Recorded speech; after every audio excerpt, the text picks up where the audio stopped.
Hey, welcome back. Now we're going to talk about titles. Sorry, I thought my mute button was on. Now, I don't want to belabor the point because we've already talked about titles 2 or 3 times. But just as a reminder, you want to try to use action verbs in it to convey that we're actually going to be doing something in your class and that it's not like a static sort of thing. So use words that end with ing if you can. Sometimes it's good to have like a catchy title and then like a colon and then like an explanation of what's actually going to happen. But just remember that your title actually advertises, what's going to happen in your presentation. So don't skip on it. So now, whenever we move into outlining the body content, this is sometimes the hardest part for people with an informational talk. In your training demo, the hardest part was coming up with a topic, I feel, is what people struggle with. With the informational, the thing that people struggle with is organizing it in a way that is linear, okay?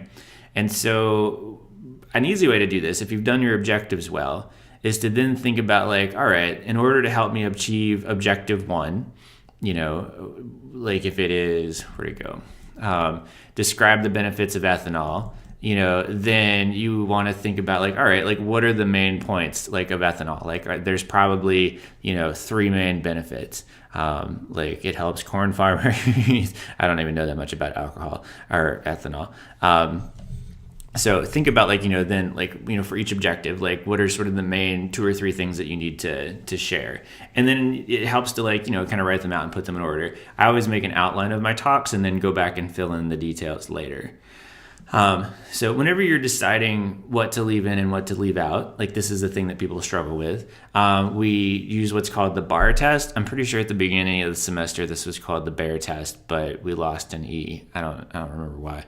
But your points should, whenever you think about what you're adding to your talk, they should A, benefit the audience, or B, benefit the audience, be able to adequately explain it at the given time, and then be relevant to the objective. Okay, and so there's a lot of things that would be beneficial to the audience that are not relevant to what you're hoping to achieve with your talk, and so it doesn't pass the test. There are a lot of things that could be beneficial and relevant, but you just don't have the kind of time to cover them in 10 minutes, and so you need to axe those out. This is just sort of a way to think through all right, what can I reasonably hope to accomplish? What should I leave in and what should I leave out? Because nobody likes a rambly speech full of random information. Okay, cool. So whenever you think about organizing your content, there's a couple different ways to do it. You can think about, depending on what your topic is, you could use chronological, all right, so we'll start from the beginning and go to the end. You could pitch it as this is the problem and then here's the solution. Think of any infomercial you've ever seen or anything on QVC, the grainy black and white footage of the people that are there's got to be a better way. And they're super clumsy and spilling stuff. And then Billy Mays comes on and anyway, so that's problem solution. You could weigh the advantages and disadvantages of something. So if we go in and take our ethanol example and we say, today we're going to talk to you about is ethanol good for the ecosystem or the food system or whatever it is. And then you could talk about advantages and disadvantages. That's the way to do it. You could talk about old way, new way. This is especially good if you're in sales. And then you could also talk about feature and benefit. This is also good if you're in sales. So here's the new thing that we offer, what its features are, and then how it could benefit you. Okay, cool.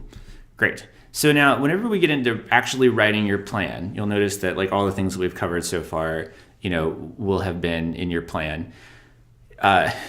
You get down to sort of the main body content and you see a left-hand side and a right-hand side. And I just want to tell you what we're actually looking for. On the left-hand side, these are just your notes to yourself, to you, the presenter. So talk about what you're going to do. You're going to, show slide number 5, or you're going to, at this point, bring out your props, or at this point, I'm going to pass out my handout, et cetera, et cetera. So these are notes to yourself. And then over here on the right-hand side, you're going to have what the actual information is. So maybe, in this box could be main point 1, and then, all the information on ethanol that you wanted to make about its advantages. And then in main point 2, you could have, all the disadvantages, et cetera, et cetera. And we want these to be pretty robust. We want you to have given us enough information so that we get a sense of what you're going to tell us. And also, to have enough notes to show us that you've sort of actually thought through what you're going to do. So good. And so, and again, a good rule of thumb is if you have a buddy that goes to all the same classes that you do and knows about this content that you do, could you give him or her this plan as you've written it and then do your speech? Is there enough information in there? So cool. So now the next step is to develop a plan for delivery and visuals, okay? And this is a thing that people forget, like, because they just think, oh, I got a PowerPoint, that's a visual. But no, like PowerPoints like are the expectation, like you need to wow them. Like, let's think about what our content is and like here's a good way to think about it. Whenever you're going through this step and you're over here on your right-hand side and you're thinking about information that you got to convey, is there information in here that you're going to struggle with getting out verbally? You know, like, is there a place where you're like, oh, I need to tell them a lot of stats about, you know, ethanol or corn production in Iowa? Then you can flag that as your plan and say, oh, maybe this is a good place for a visual, like a graph or like a pie chart or whatever. Or maybe, you know, if you're talking about, you know, the process of ethanol, like how they make it, you know, and I have no idea what that looks like. So you may think, oh, like here's a good place for like a full screen, you know, picture of whatever machine makes ethanol. I'm really giving away how little I know about this. So anyway, I know about speeches. That's what I do. So yeah, so the idea is to find the sort of rough spots in your talk where you know that people would struggle to understand you, and then, you know, work with your visuals to sort of get that information out in a different channel that people may be able to get. Cool. All right, when we come back, we're going to talk about designing the opening briefly.